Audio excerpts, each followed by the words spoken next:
Hey guys, if your Xbox Series S is running slow or acting up, it might be time to clear the cache. There's no dedicated clear cache button, but don't worry, here's how to do it manually in just a few easy steps. So first, you need to turn off your Xbox. So hold the Xbox button on the console, the one with the Xbox logo. So then on your screen, select turn off console, not just the controller. So wait for few seconds, let the console fully shut down. Wait until the Xbox stop blinking completely before doing the next step. So next, unplug the power cable. So go to the back of your Xbox Series S and remove the power cable from the console. This cuts the power completely, which helps clear the temporary cache.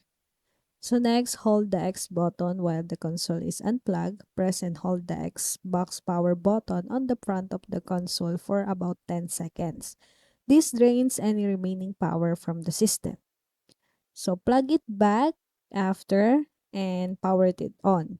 So now just reconnect the power cable, turn your Xbox back on, and you're done. So that's it. You've successfully cleared the cache of your Xbox Series S. This can help improve performance, reduce lag, or fix minor glitches.